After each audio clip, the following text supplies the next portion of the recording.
திமுகவுடைய தோல்விக்கான பிரதான காரணங்கள் அப்படின்னா நீங்க என்னென்னலாம் யோசிக்கிறீங்க? கார்த்திகேயன், ஃபர்ஸ்ட் ஆஃப் ஆல் திரு ஸ்டாலின் வந்து இந்த ரிவ்யூ மீட்டிங் போட்டதே ஒரு பாசிட்டிவ் விஷயம். அப்புறம் அதில் வந்து நான் பொறுப்பேற்பு இருக்கிறேன்னு சொன்னார்ல, அது ரொம்ப ரொம்ப முக்கியமானது. நீங்கள் வந்து என்ன பிரச்சனைங்கிறத நீங்கள் உணரலைன்னா நீங்கள் அந்த ப்ராப்ளத்தையே சால்வ் பண்ண முடியாது. ஸோ அவர் வந்து பொறுப்பேற்றது நல்ல விஷயம். அதை விட முக்கியம் வந்து இது பெரிய பின்னடைவுன்னு ஒத்துக்கிட்டது. அதாவது 91 வந்து 2 தொகுதிகள் ஜெயிச்சதை விட மோசமான தோல்வி நான் சொல்லுவேன். திமுக வரலாறுல ஒஸ்ட் டிஃபீட் இது. ஏன்னா அவ்வளோ ஃபேவரபுளாக இருந்தது. 4 கார்னர் கான்டெஸ்ட், ஆட்சியில் இருந்தாங்க, பணபலம் இருந்தது, கூட்டணி பலம் இருந்தது, எக்ஸ்பீரியன்ஸ் இருந்தது, அப்புறம் ஊடகங்களின் ஆதரவு இருந்தது. பெருசாக ஊடகங்கள் வந்து ஆட்சியோடைய குறைகளை பேசாத அளவுக்கு இருந்தது. அது இல்லாமல் எதிரில் இருந்தவங்க வந்து ஏடிஎம்கே உடைஞ்சிருந்தாங்க, என்டிகே அவங்கள ப்ரூவே பண்ணல, டிவிகேக்கு இன்ஃப்ராஸ்ட்ரக்சர் இல்லை, அவங்களுடைய தலைவர் வந்து கேம்பெயினிங்கே போக முடியல, இவ்வளோ அட்வான்டேஜஸ் இருந்தது. ஸோ அது தோற்றது தான் வந்து ஒரு மிகப்பெரிய ஷாக்காக அவங்களுக்கு இருந்திருக்குன்னு நான் நினைக்கிறேன். பட் அதுலேருந்து மீண்டுட்டாங்க. எனக்கு திமுக பொறுத்தவரை எனக்கு பிடிச்சது வந்து ஒரு ப்ரொஃபஷனல் பார்ட்டி, ரொம்ப ஒரு அறிவியலை நம்புகிற பார்ட்டி நான் சொல்லுவேன். அதுலேருந்து வெளில வந்தது பாசிட்டிவ் சைனு. இப்போ வந்து அவங்க நிறையா விஷயங்களை கன்சிடர் பண்ணணும். ஃபர்ஸ்ட் ஆஃப் ஆல் நான் என்ன சொல்லுவேன்னா, இந்த திரைத்துறையில் மீடியா துறையில் இருக்கிற பெரிய பெரிய ஒரு நோட்டபிள் பர்சன்ஸ்லாம் இவங்களுக்கு ஆதரவாக பேசவே கூடாது. அதை வந்து அவர் என்ஷூர் பண்ணோன்றேன். எஸ்பெஷலி மீடியாவில் இருக்கிறவங்க ஃபேவரபிள் கருத்துக்களை ஆட்சியில் இருக்கிற போதும் சரி, எதிர்கட்சியாக இருக்கும்போது என்ன பண்ணணுன்றதை கூட கொஞ்சம் கடந்த அடுத்த அமர்வு அடுத்த சுற்றுல பேசுவோம். ஏன் தோல்வி அதுக்கு முக்கியமான அதுக்கு வந்து அவங்க வந்து இளைஞர்கள், பெண்கள், தலித் மக்களுக்கு இடையில அவங்க இந்த ஆட்சி மேல அவங்க ஓட்டு போடாத ஒரு சூழ்நிலையை அவங்க கணிக்க தவறிட்டாங்க. இந்த 3 குரூப் இருக்குல்ல, அது ரொம்ப ஒரு போட்டன்ட் ஃபோர்ஸ். அது நீங்க இளைஞர்கள் அஃப்கோர்ஸ் விஜய் பக்கம் போயிட்டாங்க, அது வந்து ரொம்ப தெளிவு. அப்புறம் வந்து திமுகவுக்கு ஓட்டு போடாதவங்களா, ஓட்டே போடாதவங்க விஜய் வந்ததுனால ஓட்டு போட வந்துட்டாங்க. அது அதை வந்து நம்ம சொல்லும்போது 3 செக்டாருமே இருக்காங்க. இளம் பெண்கள், பட்டியல் சமூகத்தினர், அதாவது பட்டியல் சமூகத்தினர் ஓட்டு போட்டவங்க, இவங்களுக்கு அவங்க மாத்தி போடுறாங்க. இளைஞர்கள் ஓட்டு போடுறத பத்தி ஒரு கவலைப்படாம கொஞ்சம் இன்டிஃபரண்டா இருந்தவங்க வந்து சரியா வந்து ஓட்டு போட்டிருக்காங்க. நம்ம வந்து ஊருக்கு போற கூட்டம் அதிகமா இருக்குன்னு சொல்லும்போது என்ன சொன்னாங்கன்னா, திமுக ஆதரவாளர்லாம் எல்லா எலெக்ஷன்லயும் இப்படிதான் இருக்கும் அப்படின்னாங்க. ஆனா இங்க சோழிங்கநல்லூர்ல அவ்வளோ வாக்காளர்களை நீக்கினதுக்கு அப்புறமும் இந்த ஓட்டிங் பர்சன்டேஜ் ஜம்ப் ஆனதெல்லாம் அவங்க வந்து கருத்தில் எடுத்துக்கல. இந்த 3 குரூப்புக்கும் ஏதாவது ஒரு பிரச்சனை இருந்ததுன்னா நிச்சயமா அவங்களுக்கு வந்து ஆட்சிக்கு எதிரான ஒரு மனநிலை இருக்குன்னு தான் அர்த்தம். அதை கணிக்க தவறிட்டாங்க. அவங்க வந்து இது இளைஞர்களுக்கான கூட்டம் மட்டும் அப்படின்னு நினைச்சாங்க. அப்புறம் அதை விட கார்த்திகேயன், திமுக என்ன பண்ணாங்கன்னா, பெண்கள் ஏன் விலகுனாங்க? அதுதான் அவங்களுக்கு பெரிய ஷாக்கா இருக்கும். இந்த 2021 ஆட்சிக்கு வந்ததிலிருந்து திரு ஸ்டாலின் அவர்கள் பெண்கள் வந்து ஜெயலலிதா எம்ஜிஆர் இருந்தபோது ஏடிஎம்கேக்கு ஃபேவரபுளாக இருந்தாங்க. அவங்களுக்கு வந்து நல்ல திட்டங்கள் கொடுத்து, நீங்கள் வந்து விடியல் பேருந்து, விடியல் பயணம், அதுக்கப்புறம் உரிமை தொகை, புதுமை பெண், இந்த மாதிரி திட்டங்களை கொடுத்து நம்ம அதே சமயத்தில் அவங்க வந்து நம்மளுக்கு வாக்களிக்கிற மாதிரி செய்யணும்னு நினைச்சாங்க. நல்ல விஷயம் தான், அது எல்லா அரசியல் கட்சியும் செய்யுது தான். அவங்க வந்து நிறையா பேர், இந்த பலனடைந்த பெண்கள் நிறைய பேர் வந்து விஜய்க்கு போட்டது தான் அவங்களுக்கு ஒரு பெரிய ஒரு அதிர்ச்சியா இருக்கும். அவங்களை எப்படி நம்ம கொண்டு வருது, இளைஞர்கள் ஏன் விலகுனாங்க? அதுதான் விஜய் மேல இருக்கிற ஒரு அன்புன்னு தான் நான் சொல்லுவேன். நீங்க வந்து இன்னொன்று வந்து 1.25 கோடி ஓட்டு வாங்கின கட்சியை வந்து இந்த செக்ஷன் மட்டும்தான் ஓட்டு போட்டுது, குழந்தைகள் சொல்லி ஓட்டு போட்டுட்டாங்க அப்படிலாம் சொன்னாங்கன்னா அவங்க ரிவ்யூவே பண்ண வேணாம்னு அர்த்தம்.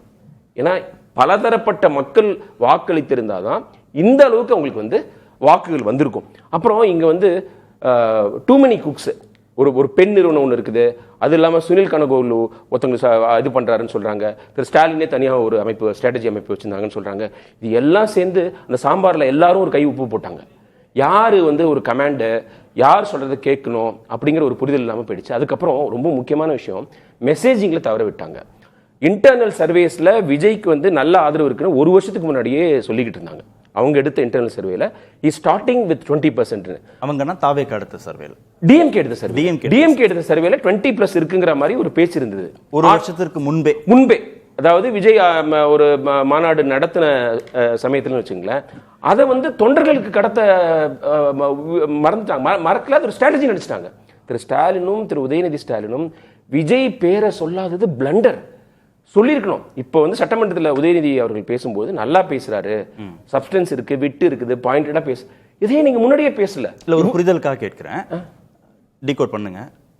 விஜய்க்கு 20% இருக்குன்னு ஒரு வருஷத்திற்கு முன்பே திமுகவே அதை வெளிப்படையாக தன் தொண்டர்களுக்கு சொல்லுது இல்ல பொதுவெளிக்கு சொல்லுது அப்படின்னா அது இப்போ 35% வந்து நிக்கிறது இன்னும் 40-45 இல்ல இல்ல அது அவங்க அந்த தப்ப வந்து அது ரொம்ப பெரிய சாமர்த்தியம் நினைச்சு பண்றாங்க. நான் என்ன சொல்றேன் சொல்லிருக்கணுமா? அதாவது தொண்டர்களுக்கு வந்து அவர் எதிர்த்து பேசணுமா, நம்ம ஏடிஎம்கே பத்தியே பேசணுமா, ஏடிஎம்கேக்கு எதிராகவே களமாடணுமா அப்படிங்கிற ஒரு கன்ஃபியூஷன் வந்துருச்சு.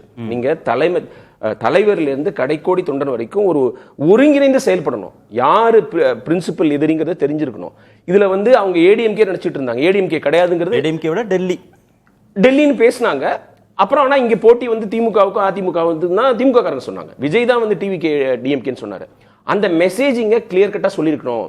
அதுல வந்து ஒரு குழப்பம் ஏற்பட்டுடுச்சு. தொண்டர்கள்லாம் வந்து விஜய் ஒரு பொருட்டே இல்லை நினைச்சிட்டு இருந்தாங்க, தலைமையே கண்டுக்கிறது இல்லைன்னு. நான் என்ன சொல்றது, ஒரு ஸ்ட்ராட்டஜி கிடையாது. அவர் பேரை சொல்லாம இருந்தது தவறு. பேரை சொல்லி அவருடைய தவறுகளை சுட்டி காமிக்கணும். அவர் வளர்ந்துருவாரு, அவர் பேரை நம்ம சொன்னா வளர்ந்துருவாரு அப்படின்னு நினைக்கிறது வந்து ரொம்ப ரொம்ப தவறு.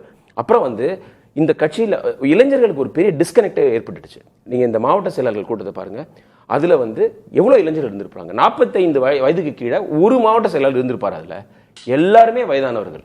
இன்னைக்கு இந்தியாவில் வந்து இது வந்து most senior Lok Sabha MP TR Balu. அப்புறம் 85 வயதுக்கு கல்யாண சுந்தரம் ஒருத்தர் ராஜ்யசபால இருக்காரு. துரைமுருகன் வந்து எம்எல்ஏவா இருந்தாருன்னா அவரு கூட வந்து ஓல்டஸ்ட் எம்எல்ஏ இருப்பாரு. அவர் 3ஆம் இடம் போயிட்டாரு. இதெல்லாம் அவங்க கன்சிடர் பண்ணணும், ரீசெட் பண்ணணும். அவங்க வந்து அந்த ஒரு டேர்ம் ரெகுலேஷனோ அல்லது வயது ரெகுலேஷனோ வச்சே ஆகணும். திமுக அது மிகப்பெரிய பிரச்சனையா இருக்கு. அவங்க எவ்வளவு வயது இருந்தாலும் கட்சியில பதவியை கண்டினியூ பண்ணுவாங்கிறது வந்து இந்த காலகட்டத்துக்கு ஏத்தது கிடையாது. நீங்க இன்னும் நீங்க மாடர்ன் யுகத்துக்கு மாறணும்னா அந்த ஏஜுக்கும் அது ஒரு இது வைக்கணும், ஒரு பார் வச்சே ஆகணும். அதுல வந்து கட்டுப்பாடே இல்லாம போயிட்டு இருக்கு. அவங்க வந்து கடைசி வரைக்கும் அவங்க தான் இருப்பாங்க, அவங்க தான் மாவட்ட செயலராக இருப்பாங்க அப்படின்னு நினைக்கிறாங்க. அப்புறம் பெண்களுக்கு ரெப்ரசன்டேஷன், நான் இன்னைக்கு பார்த்தேன் மேடையில கனிமொழி அவர்கள் இருந்தாங்க, கீழே வந்து கீதா ஜீவன். நீங்க பெண் ஏன் அடிமையானாலும் பெரியார் புத்தகத்தை பத்திலாம் பெருமையா பேசுறீங்க. அவ்வளோ மாவட்ட செயலாளர்கள்ல ஒரே ஒரு பெண் தானா? அதுவும் ஒரு இந்த யங் ஜெனரேஷன் ஒரு பெண் கூட கிடையாது. இதெல்லாம் நீங்க டிவிக்கே கூட்டத்தை பாருங்க, எவ்வளவு யங்ஸ்டர்ஸ் இருக்கிறாங்க. ஸோ அந்த டிஸ்கனெக்டும் இருக்குது. அப்புறம் தலித் மக்களுக்கு ஒரு பெரிய ஒரு வருத்தம் இருக்குது. நீங்க வந்து நாங்க ஒரு தலித் சமுதாயத்தை சேர்ந்த ஒருவரை நாங்க உயர்நீதிமன்றத்தில் நீதிபதி ஆக்கணும்னு சொல்றீங்க. உங்க கட்சியில மாவட்ட செயலாளரா பவர்ஃபுல் மினிஸ்டர்ஸா ஏன் ஆக்க முடியல? இவ்வளவு பேச்சு பேசுறீங்க, எல்லாருக்கும் எல்லாரும் சொல்றீங்களே, எங்களுக்கு எப்ப கொடுப்பீங்க அப்படிங்கிற அந்த ஒரு வருத்தம் அவங்களுக்கு இருக்கு. அது வெளிப்படையா தெரிஞ்சிருச்சு. விஜய் வந்து செய்வாரா செய்ய மாட்டாராங்கிறது அடுத்தது. அவர் கட்சியில நேச்சுரலாவே நிறைய பேர் போய் சேர்றாங்க, அவங்களுக்கு மாவட்ட செயலாளர் பதவி கிடைக்குது. சோ இதெல்லாமே வந்து அவங்க கணிக்க தவறிட்டாங்க. திருமாவளவன் இருக்கிறாரு, நம்ம அருந்ததி சமூகத்துக்கு நிறைய செஞ்சிருக்கிறோம், அவங்களாம் ஓட்டு போடுவாங்கன்னு நினைச்சாங்க, எல்லாமே சேர்ந்து மிஸ்ஃபயர் ஆயிடுச்சு. அவங்க பெரிய தோல்விங்கிறது ஒத்துக்கணும். 24% வாங்கியிருக்கிறாங்க. முதல் தேர்தலில் தனியா நின்று 35% வாங்கிக்கிறாரு. இவங்க 23 கட்சிகள் கூட்டணி வச்சுக்கிட்டு வித்தியாசம் 17 லட்சம், அதெல்லாம் வந்து உண்மையிலேயே நியாயமான காரணம் கிடையாது. மிகப்பெரிய வெற்றியை விஜய் பெற்றிருக்கிறாரு. 4 கார்னர்டு கான்டெஸ்டா 77 மாதிரி இருந்ததுன்னா விஜய் 180 சீட்டு வாங்கியிருப்பாரு. இது விஜய் வேவு தான், அதை வந்து ரெக்கக்னைஸ் பண்ணணும். அப்புறம் சினிமா கவர்ச்சி, சினிமா சுனாமி, கவர்ச்சி சுனாமிலாம் திரு ஸ்டாலின் சொல்றது தவறு. எம்ஜிஆர் இருக்கும்போது செஞ்ச தவறையும் ஜெயலலிதா மேலெழுந்து வந்த போது செஞ்ச தவறையும் திரும்பவும் செஞ்சிருவாங்க. சினிமா கவர்ச்சியா இருந்தாலும் ஓட்டு தான். பிஎச்டி படிச்சவங்களோட ஓட்டுக்கு ஒரே வேல்யூ தான். விஜயோடைய வெறும் ஃபேனா இருக்கிறோடைய வாக்குக்கும் ஒரே மதிப்பு தான். அதை அவங்க புரிஞ்சுக்கணும்.